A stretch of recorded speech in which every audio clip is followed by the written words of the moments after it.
Good Monday morning, everybody. Welcome to Arnie's Fantasy World of Sports. Lenny, I was listening to your show yesterday. I heard how you led into your show this morning.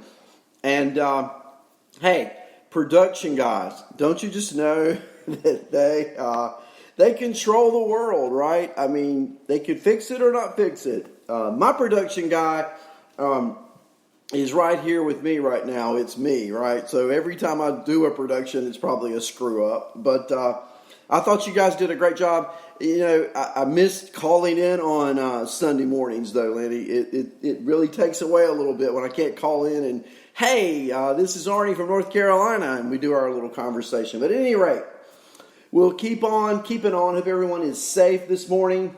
We are having some horrific weather here in North Carolina. Wind and tornado warnings, and I've got stuff all over my yard, and so I'm a little bit late getting to you this morning, not because I didn't want to, but because I had to do a little tidying up in my yard, things that have blown around, screens from my windows, and no baseball related stuff, I can tell you that. So anyway, we're here.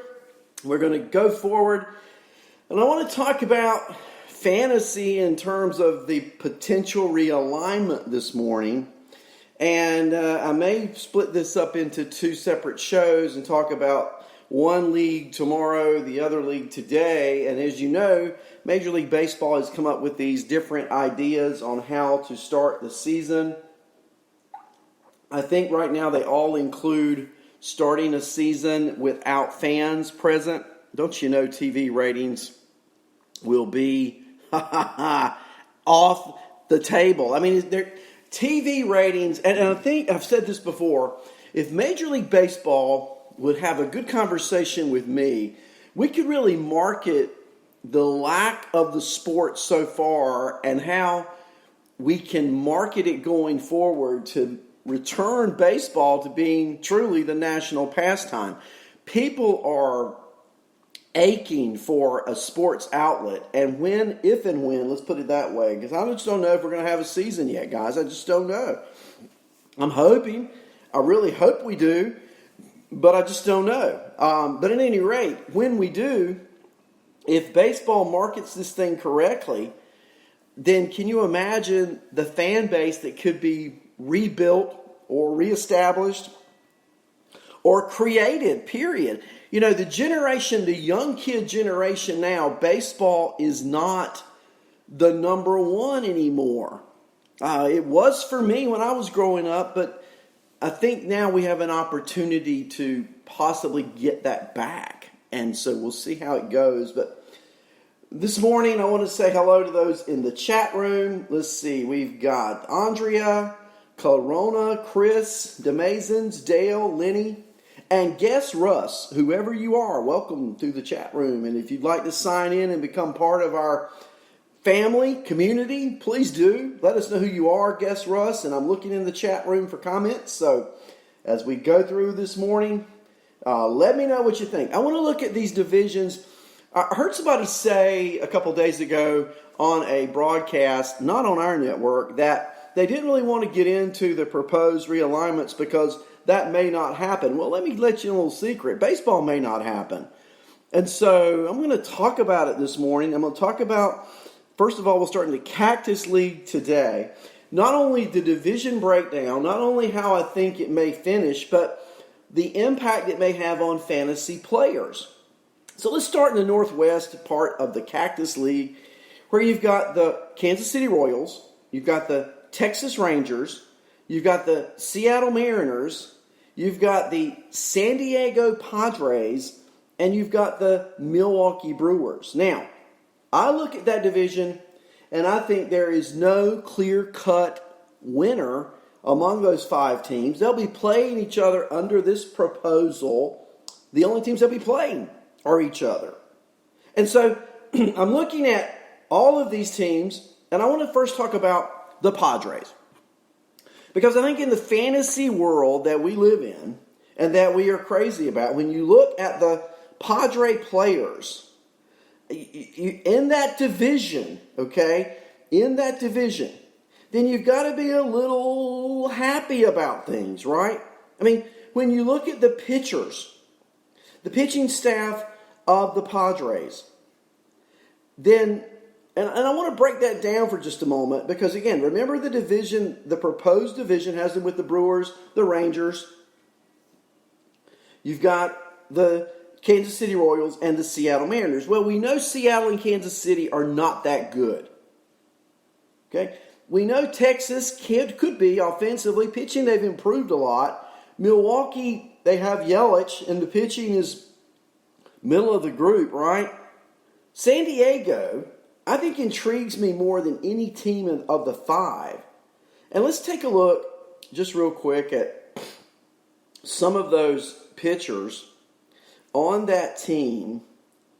And you start at the top with Chris Paddack, who is a strikeout monger. And against that division, I just think Paddack could put up some killer numbers. Danielson Lamet, who averages around 13K per nine.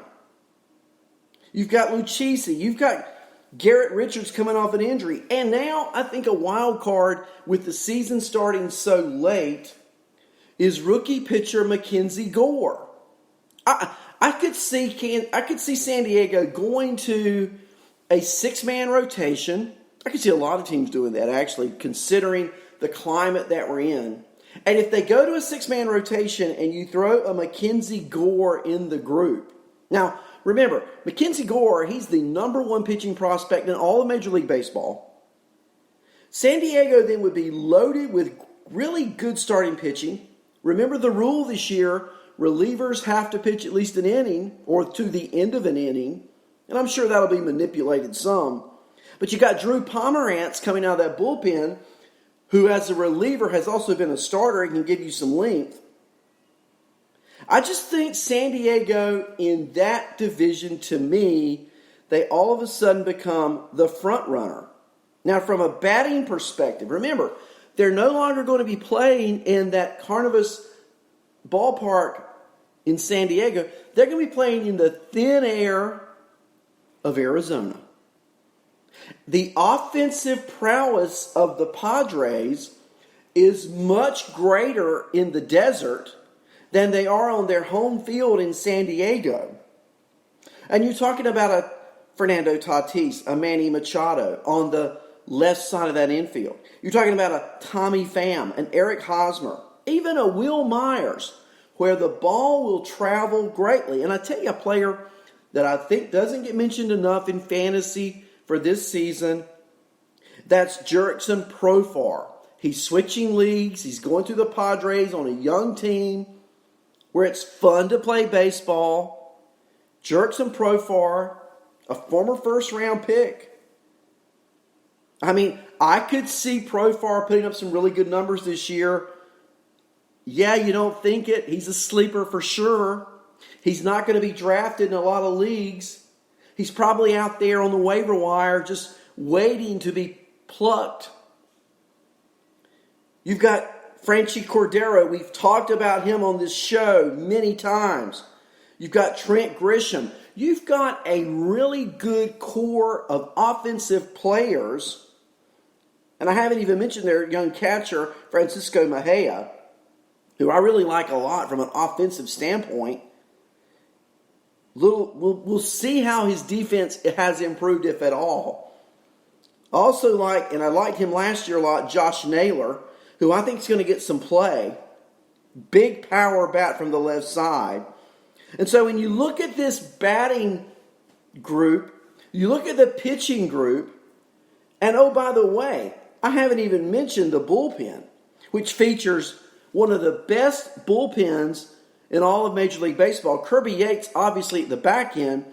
But, over the offseason, they made the trade with Tampa. They got Emilio Pagan, who was a closer in Tampa last year. He saved 20 games for the Rays. He had a 2.31 ERA with 26 strikeouts and a 0.83 whip. Now we add Emilio Pagan to the back of that Padre bullpen to go with Craig Stammen, really good arm. You've got Matt Strahm, a lefty in that bullpen. You've got Kyle Barraclough. You've got a really good core of relievers.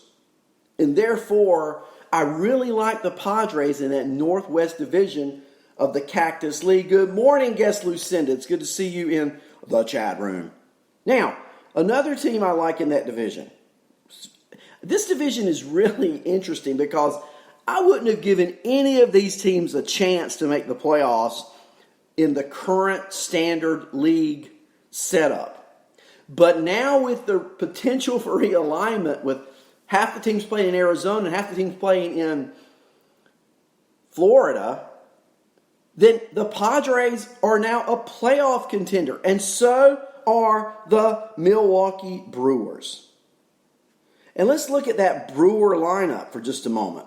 Of course, you can start and you can end with the consensus MVP, Christian Yelich. The thing about Yelich, remember this, he missed, about 25 games last year? He still hit 44 homers.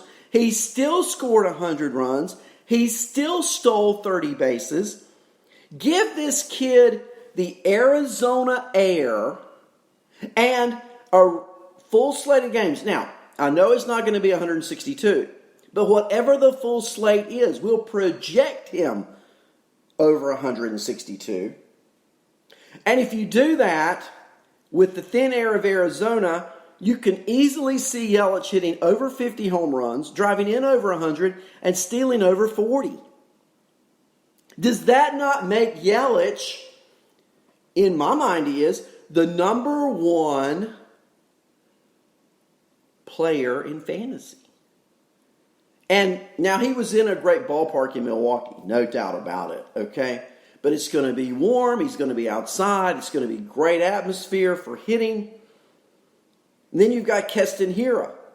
Remember, Hiura last year hit 303 in only a partial season. Now his defense, it leaves something to be desired, no doubt about it. But from an offensive perspective, in a short part of the season, he played about 2/3 of the year.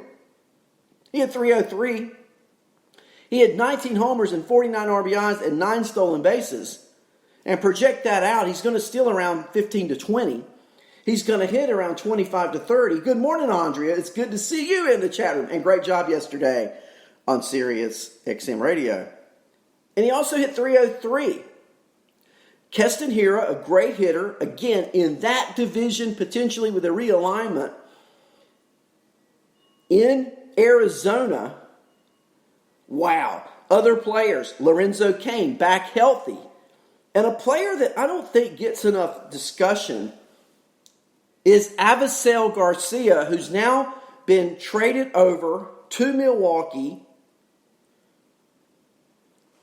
I think he put up some really good fantasy numbers this year for the Brewers. He's going to be starting in right field. They've already said Ryan Braun's going to play a lot of first base when he plays, which means Avisail Garcia is going to have the starting nod. Good morning, Chris Northrup. In the outfield for the Brewers in that division. And again, let's look at this division again. Let's look at the proposal. The Brewers, the Padres, the Mariners, the Rangers, and the Royals. I'm discounting the Mariners and the Royals. I'm upgrading from a fantasy perspective and from a reality perspective the players and the team, San Diego and Milwaukee. Now, there's one more team there that could make noise, and I think we got to look at the Texas Rangers. The Texas Rangers last year, played in the old ballpark. Now they got a new ballpark. They were all excited about that. But now if they did this realignment, they'll be playing in Arizona, where the ball flies. So let's look at Texas, who now I think also becomes a playoff contender. And you look at the batting order. Think about the home runs Joey Gallo may hit in the thin, warm air of Arizona. Elvis Andrus will steal bases. Danny Santana, I really think, is a poor man's value in fantasy. Last year he hit 283 with 28 homers, 81 RBIs, 21 stolen bases. outfield, first base eligible.